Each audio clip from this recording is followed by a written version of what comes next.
আসসালামু আলাইকুম। অ্যাটম খাও খেলার জোর বাড়াও সকলকে আমন্ত্রণ। আমার কাছে মনে হয় যে 99% আর্জেন্টাইন সমর্থক যারা আছেন তারা এই হারটাকে আসলে মেনে নেবেন এবং স্পেন যে এই ম্যাচটায় তাদের চাইতে সুপিরিয়র ছিল সেই ব্যাপারটাও মেনে নেবেন।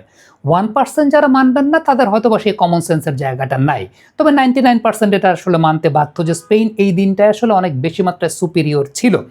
এখন স্পেন সত্যি কথা বলতে কোন ছকে পুরোপুরি আর্জেন্টিনাকে ভেঙে ফেলেছে সে ব্যাপার নিয়ে যদি আলোচনা করতে চাই, আপনি যদি তাদের ফরমেশনটা একটু লক্ষ্য করে দেখেন, ফরমেশনটা কিন্তু আসলে যেটা জেনারেল ফরমেশন থাকে যে রদ্রি মূলত দুই সেন্টার ব্যাকের মাঝখানে চলে আসেন এবং রদ্রি দুই সেন্টার ব্যাকের মাঝখানে চলে আসলে তাদের ওই 4-3-3 শেপটা একটু অন্যরকম হয়ে যায়। এবং এক্ষেত্রে যে বিষয়টা উল্লেখযোগ্য, আমরা যদি কয়েকটা সিকোয়েন্স আপনাদেরকে দেখাই তাহলে খুব ভালো মতো বুঝতে পারবেন। প্রথম যে সিকোয়েন্সটা দেখছেন সেই সিকোয়েন্সটা বিল্ড আপ ফেজে মেসি এবং আলভারেজের মাঝখানে রদ্রি অবস্থান করছেন, কুবার্সি সামনের দিকে ম্যাকঅ্যালিস্টারকে টানছেন এবং অলমো সেই জায়গাটায় ফাঁকা হয়ে যাচ্ছেন, দেন অলমোর কাছে বল যাচ্ছে, অলমো সেই সময় বলটা পরবর্তী সময় ইয়ামালকে দিচ্ছেন। এইভাবে আলটিমেটলি এই অ্যাটাকটা জেনারেট হচ্ছে এবং পুরো ম্যাচে আপনি যদি একটা সিকোয়েন্স দেখেন সেই সিকোয়েন্সটা দেখলে পরে আপনার কাছে পুরো ম্যাচের একটা দৃশ্যপট পুরোপুরি ক্লিয়ার হয়ে যাবে। আপনি দেখবেন যে রদ্রি ডাকছেন স্ট্রাইকারকে নিচের দিকে নামার জন্য, নিচের দিকে স্ট্রাইকার যখন নামলেন এই সময়টায় আর্জেন্টিনার দুইজন সেন্ট্রাল মিডফিল্ডার তার সঙ্গে রদ্রি পরবর্তী সময় ফাঁকা বলটাকে তিনি ক্যারি করে ফেললেন এবং এই যে জায়গাটা যে দুই সেন্ট্রাল মিডফিল্ডারকে ম্যানিপুলেট করা, আর্জেন্টিনার ক্ষেত্রে এই কাজটা আসলে স্পেন করেছে। আর্জেন্টিনার দুই সেন্ট্রাল মিডফিল্ডারকে ম্যানিপুলেট করেছে, যে কারণে এই দুই সেন্ট্রাল মিডফিল্ডার আসলে মেসি পর্যন্ত বল দিতে পারেন নাই। আপনি আরেকটা সিকোয়েন্স একটু লক্ষ্য করে দেখেন, এই সিকোয়েন্সে দেখবেন দুই সেন্ট্রাল মিডফিল্ডারকে এক সাইডে নিয়ে আসছে, এক সাইডে কিন্তু টেনে নেওয়া হয়েছে। টেনে নিয়ে কি হয়েছে, সেন্ট্রাল এরিয়াটা পুরোপুরি ফাঁকা।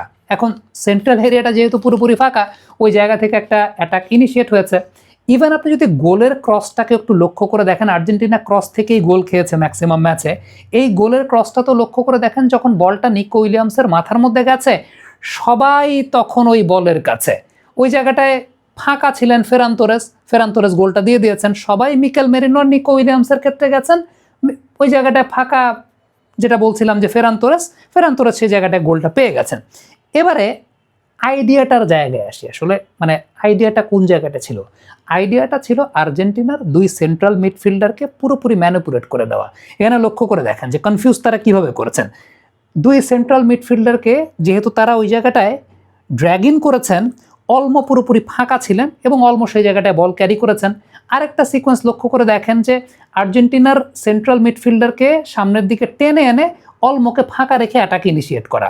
আবার এই সিকোয়েন্সটা একটু লক্ষ্য করে দেখেন যে অলমো দুই সেন্ট্রাল মিডফিল্ডারের পাশে দাঁড়ানো, খুব সুন্দর স্পেস, ম্যাকঅ্যালিস্টার চার্জে গেছে, বাস আপনি বলটা সামনে বের করে দিয়েছেন। এবার আবার আরেকটা জিনিস দেখেন, সেটা হচ্ছে দুই সেন্ট্রাল মিডফিল্ডারের মাঝখানে একটা ফাঁকা জায়গা, ইজি একটা পাসিং অপশন। সো স্পেন যে কাজটা করেছে আসলে এই দুই সেন্ট্রাল মিডফিল্ডারকে খেলতেই দেয় নাই, এই দুই সেন্ট্রাল মিডফিল্ডারকে নাচিয়েছে। যেখানেই অন্যায় অনিয়ম সেখানেই চলুক প্রতিবাদ। অ্যাটম খাও চাপার জোর বাড়াও। এই দুই সেন্ট্রাল মিডফিল্ডারকে নাচানোর কারণে এরা আসলে মেসি পর্যন্ত বল দিতে পারে নাই। এখন মেসি পর্যন্ত বল দিতে না পারে আমরা এর আগে ব্যাখ্যা করেছি, আপনি আমাদের আগের ভিডিওগুলো যদি লক্ষ্য করে দেখেন, আবারও একটু এই ভিডিওটা যেহেতু একদম জেনারেল একটা ভিডিও করছি সেখানে আপনি খুব ভালো মতো দেখবেন। প্রথমত একটা সিকোয়েন্স দেখেন, মানে মেসির আর আলভারেজের মাঝখানে স্পেনের তিনজন প্লেয়ার কিন্তু এক সিরিয়ালি এক সিকোয়েন্সে দাঁড়িয়ে আছেন। এখন তার মাঝখানে হচ্ছেন রদ্রির ডান পাশে আলভারেজ, রদ্রির বাম পাশে মেসি। মানে মেসি পর্যন্ত আসার জন্য যে পাসিং জোনটা দরকার, পাসিং লেনটা দরকার, ওই পাসিং লেনটাকেই পুরোপুরি রদ্রি ব্লক করে রেখে দিয়েছিলেন। মানে এই জায়গাটায় আসলে আসার কোনো চান্স নাই। সো পুরো খেলাব্যাপী ব্যাপারটা এরকমই ঘটেছিল। আপনি যদি রদ্রির প্লেইং অ্যাট্রিবিউট লক্ষ্য করে দেখেন, রদ্রি দুই সেন্টার ব্যাকের মাঝখানে নেমে গিয়েছিলেন, দুই সেন্টার ব্যাকের মাঝখানে নেমে গিয়ে তারপর হেডে বল ক্লিয়ার করেছেন। আলভারেজ বা মেসি যখনই বল পেতে যাচ্ছিলেন রদ্রি ওয়াজ দেয়ার। ইভেন আমি যদি প্রথম সিকোয়েন্সটা যদি আবার ফেরত যাই, মানে যেখানে আসলে এক পাশে আলভারেজ এবং আরেক পাশে মেসি রয়েছেন এবং মাঝখানে রদ্রি রয়েছেন, আপনি খেয়াল করে দেখবেন যে তার আরেকটা থার্ড পাসিং অপশন ছিল পেছনে, কুবার্সিকেও তিনি পাস দিয়ে দিতে পারতেন। সো স্পেন খেলাটা খেলাটাকে স্ট্রাকচার করেছে এমনভাবে যে জায়গাটায় মেসিকে কোনো ইন্ডিভিজুয়াল মার্কিং তারা করে নাই, কিন্তু তারা মেসিকে কালেকটিভ মার্কিং করেছেন। এবং স্প্যানিশ কোচ এই কথাটা কিন্তু প্রেস কনফারেন্সে বলেই দিয়েছিলেন যে মেসিকে তারা আসলে ইন্ডিভিজুয়াল মার্কিং করবেন না, মেসিকে তারা কালেকটিভ মার্কিং করবেন। এই মূল খেলাটায় যে বিষয়টা আসলে ঘটেছে সেটা হচ্ছে আর্জেন্টিনার দুই সেন্ট্রাল মিডফিল্ডারকে স্পেন পুরোপুরি কনফিউজড করে দিয়েছে, এবং সেই কনফিউশনের ক্ষেত্রে Rodri was the main man. তিনি আসলে সেই জায়গাটাতে ওই পুরো বিষয়টা ইনিশিয়েট করেছেন। কমেন্ট বক্সে আপনাদের মন্তব্য মতামত জানতে চাই, লিখে পাঠাবেন।